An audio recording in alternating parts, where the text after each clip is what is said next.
أعوذ بالله من الشيطان الرجيم. بسم الله الرحمن الرحيم. الحمد لله الذي أنزل على عبده الكتاب ولم يجعل له عوجا قيما لينذر بأسا شديدا من لدنه ويبشر المؤمنين الذين يعملون الصالحات أن لهم أجرا حسنا ماكثين فيه أبدا وينذر الذين قالوا اتخذ الله ولدا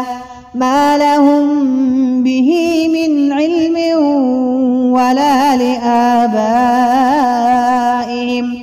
كبرت كلمة تخرج من أفواههم إن يقولون إلا كذبا فلعلك باخع نفسك على آثارهم إن لم يؤمنوا بهذا الحديث أسفا إنا جعلنا ما على الأرض زينة لها لنبلوهم أيهم أحسن عملا وإنا لجاعلون ما عليها صعيدا جرزا أم حسبت أن أصحاب الكهف والرقيم كانوا من آياتنا عجبا إذ أوى الفتية إلى الكهف فقالوا ربنا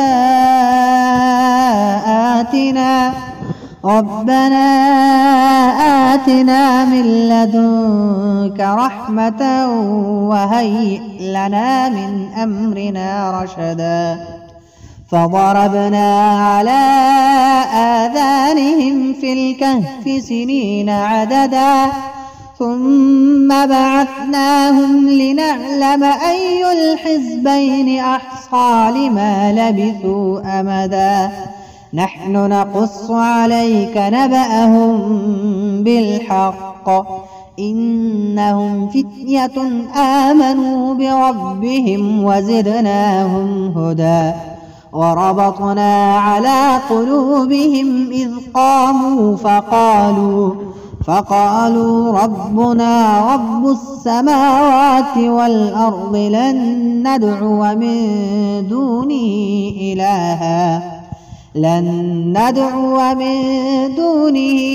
إلها لقد قلنا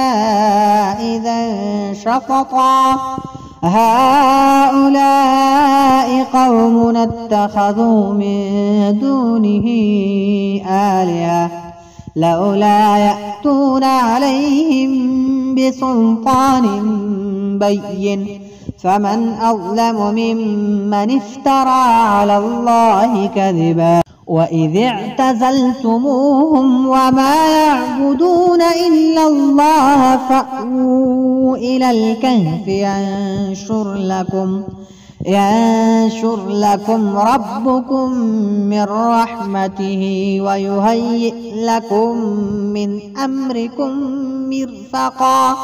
وترى الشمس إذا طلعت تزاور عن كهفهم ذات اليمين وإذا غربت تقرضهم ذات الشمال وهم في فجوة منه ذلك من آيات الله من يهد الله فهو المهتد ومن يضلل فلن تجد له وليا مرشدا وتحسبهم أيقاظا وهم رقود ونقلبهم ذات اليمين وذات الشمال وكلبهم باسط ذراعيه بالوصيد لو اطلعت عليهم لوليت منهم فرارا ولملئت منهم رعبا وكذلك بعثناهم ليتساءلوا بينهم قال قائل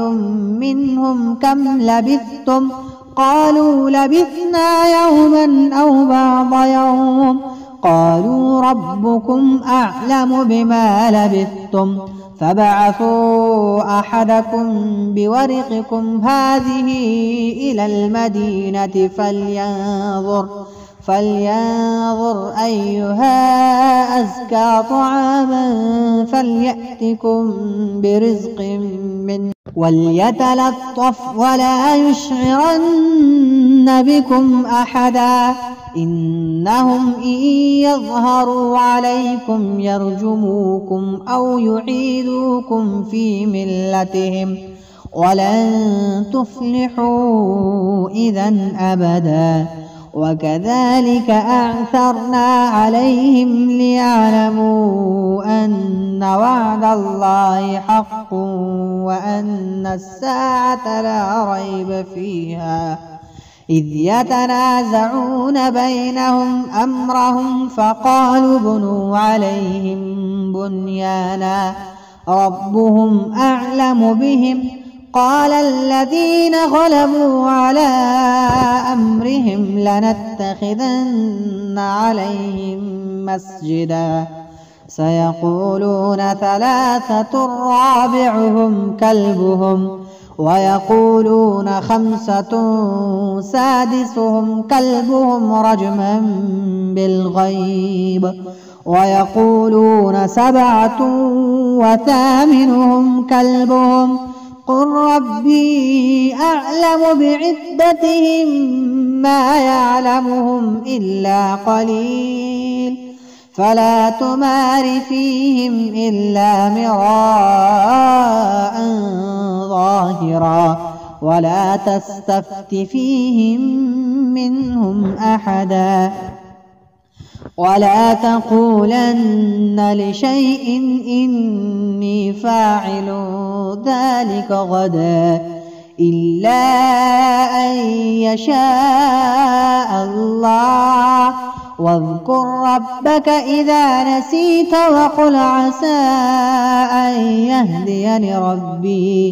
وقل عسى أن يهديني ربي لأقرب من هذا رشدا ولبثوا في كهفهم 300 سنين وازدادوا 9 قل الله أعلم بما لبثوا له غيب السماوات والأرض أبصر به وأسمع ما لهم من دونه من ولي ولا يشرك في حكمه أحدا واتل ما أوحي إليك من كتاب ربك لا مبدل لكلماته ولن تجد من دونه ملتحدا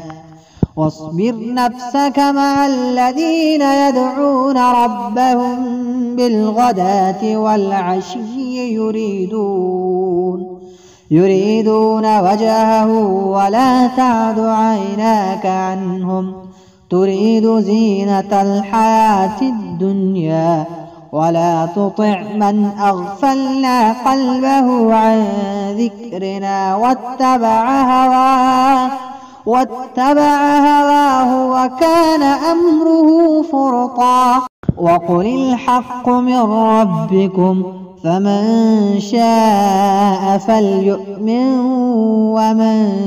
شاء فليكفر أعتدنا للظالمين نارا أحاط بهم سرادقها وإن يستغيثوا يغاثوا بماء كالمهل يشوي الوجوه بئس الشراب وساءت مرتفقا إن الذين آمنوا وعملوا الصالحات إنا لا نضيع أجر من أحسن عملا أولئك لهم جنات عدن تجري من تحتهم الأنهار يحلون فيها من أساور من ذهب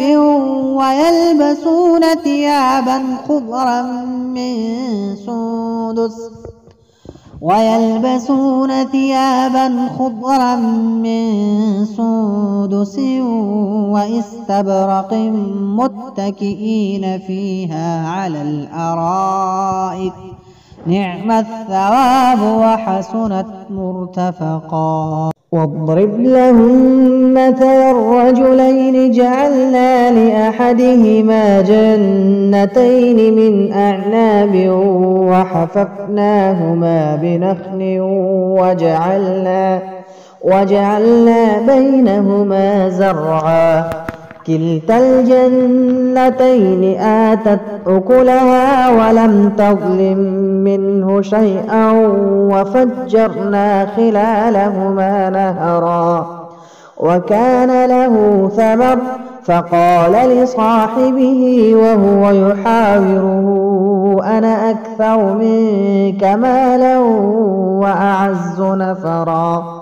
ودخل جنته وهو ظالم لنفسه قال ما أظن أن تبيد هذه أبدا وما أظن الساعة قائمة ولئن رددت إلى ربي لأجدن خيرا منها منقلبا. قال له صاحبه وهو يحاوره أكفرت بالذي خلقك من تراب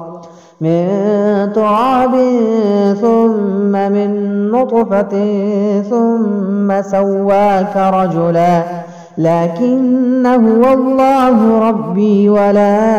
أشرك بربي أحدا ولولا إذ دخلت جنتك قلت ما شاء الله لا قوة إلا بالله إن ترني أنا أقل منك مالا وولدا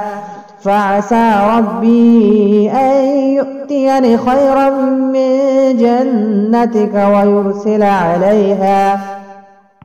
ويرسل عليها حسبانا من السماء فتصبح صعيدا زلقا أو يصبح ماؤها غورا فلن تستطيع له طلبا وأحيط بثمره فأصبح يقلب كفيه على ما أنفق فيها وهي خاوية على عروشها ويقول يا ليتني لم أشرك بربي أحدا ولم تكن له فئة ينصرونه من دون الله وما كان منتصرا هنالك الولاية لله الحق هو خير ثوابا وخير عقبا. واضرب لهم مثل الحياة الدنيا كماء أنزلناه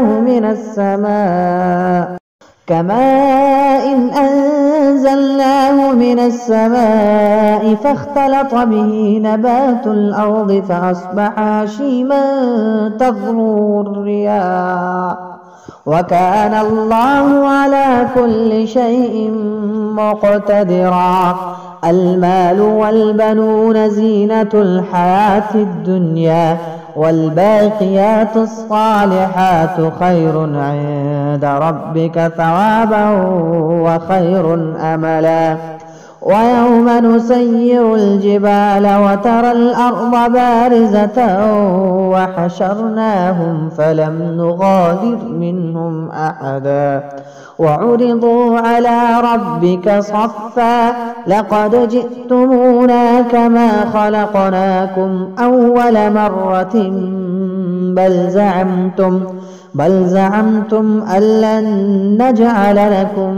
موعدا ووضع الكتاب فترى المجرمين مشفقين مما فيه ويقولون يا ويلتنا ما لهذا الكتاب لا يغادر صغيرة ولا كبيرة إلا أحصاها ووجدوا ما عملوا حاضرا ولا يظلم ربك أحدا وإذ قلنا للملائكة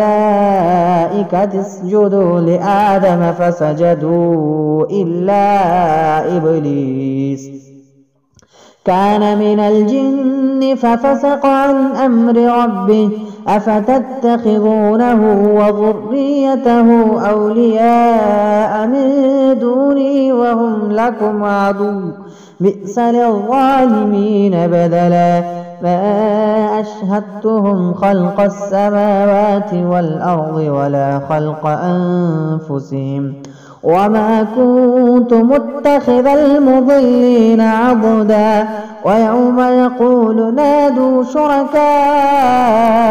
الذين زعمتم فدعوهم فلم يستجيبوا لهم وجعلنا بينهم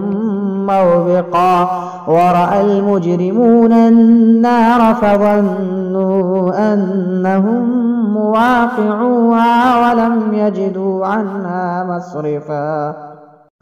ولقد صرفنا في هذا القرآن للناس من كل مثل وكان الإنسان أكثر شيء جدلا وما منع الناس أن يؤمنوا إذ جاءهم الهدى ويستغفروا ربهم إلا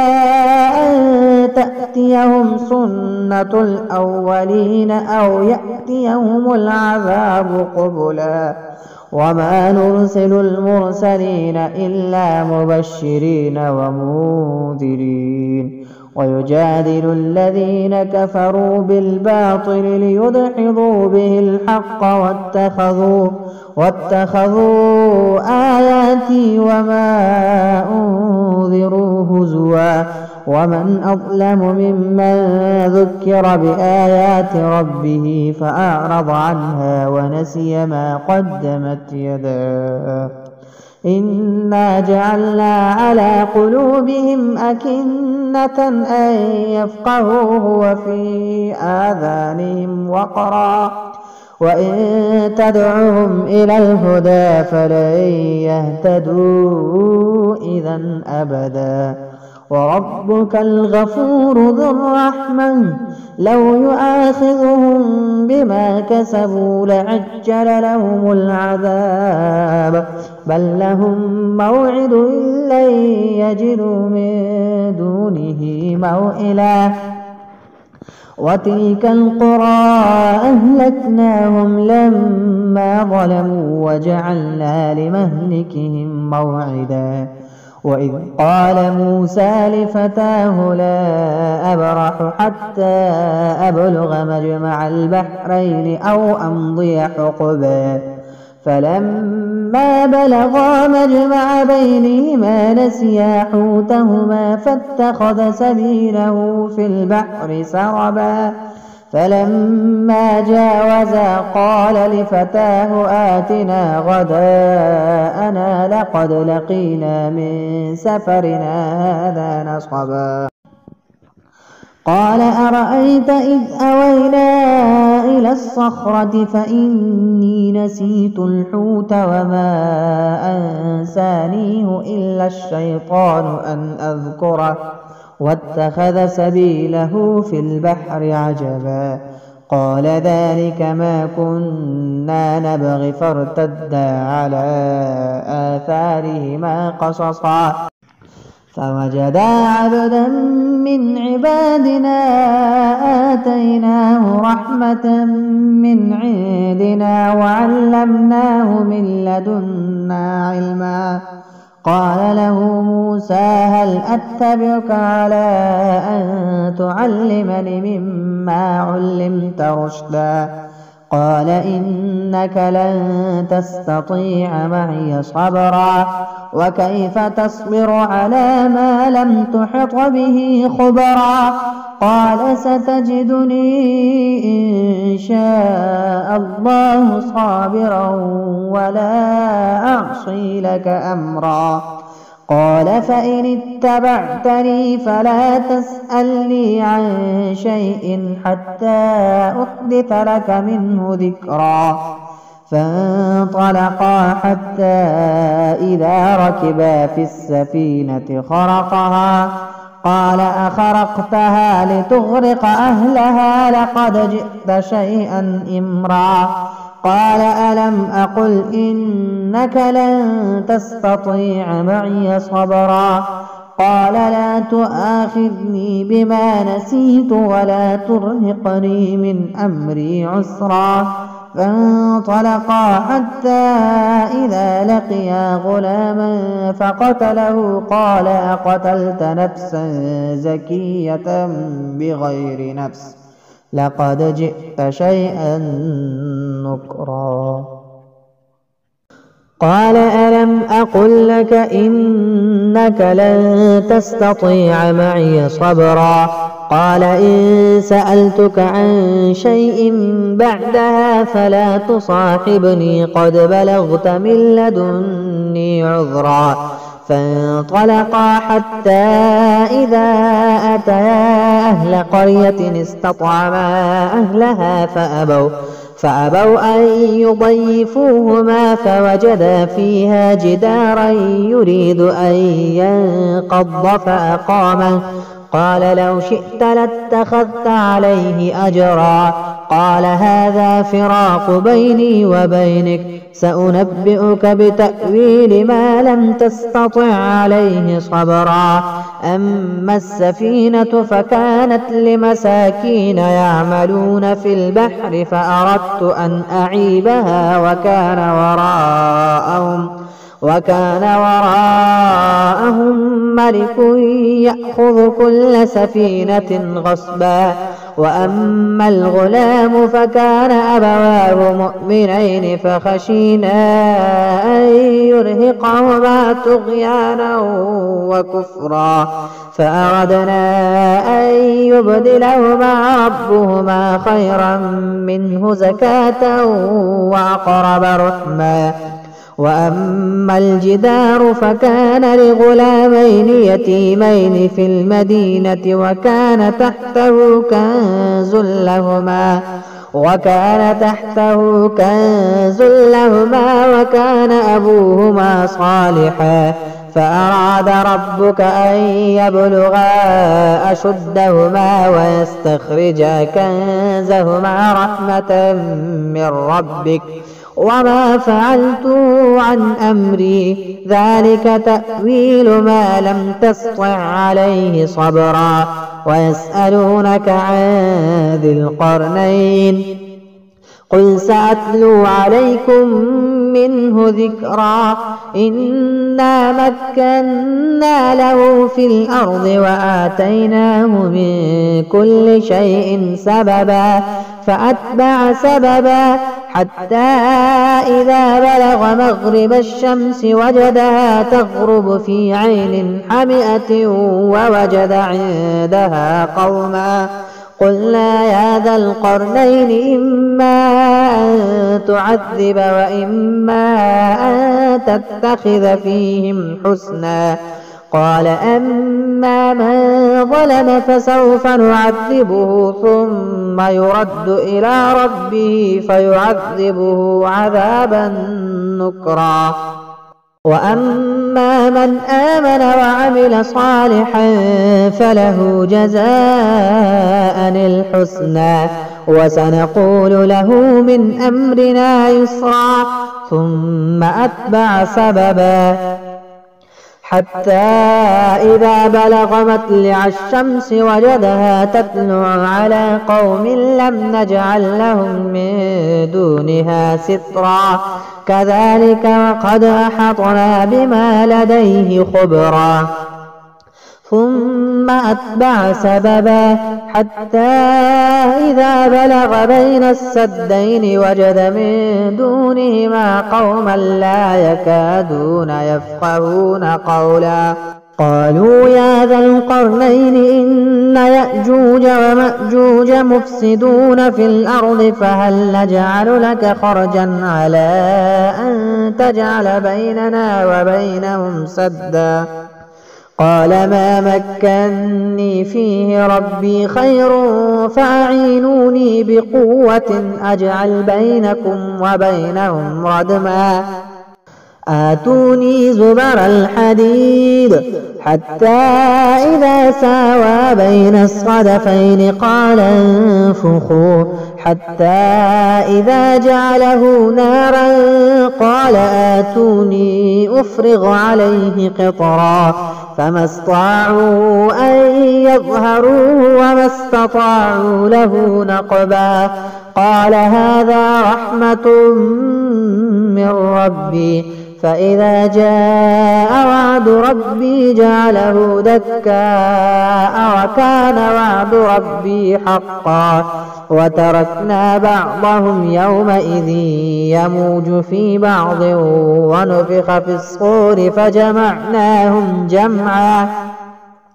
وعرضنا جهنم يومئذ للكافرين عرضا الذين كانت أعينهم في غطاء عن ذكري وكانوا لا يستطيعون سمعا أفحسب الذين كفروا أن يتخذوا عبادي من دوني أولياء إنا أعتدنا جهنم للكافرين نزلا قل هل ننبئكم بالأخسرين أعمالا الذين ضل سعيهم في الحياة الدنيا وهم يحسبون أنهم يحسنون صنعا أولئك الذين كفروا بآيات ربهم ولقائه فحبطت أعمالهم فلا نقيم لهم يوم القيامة وزنا ذلك جزاؤهم جهنم بما كفروا واتخذوا آياتي ورسلي هزوا إن الذين آمنوا وعملوا الصالحات كانت لهم جنات الفردوس نزلا خالدين فيها لا يبغون عنها حولا قل لو كان البحر مدادا لكلمات ربي لنفد البحر قبل أن تنفد كلمات ربي ولو جئنا بمثله مددا قل إنما أنا بشر مثلكم يوحى إلي أنما إلهكم إله واحد فمن كان يرجو لقاء ربه فليعمل عملا صالحا ولا يشرك بعبادة ربه أحدا.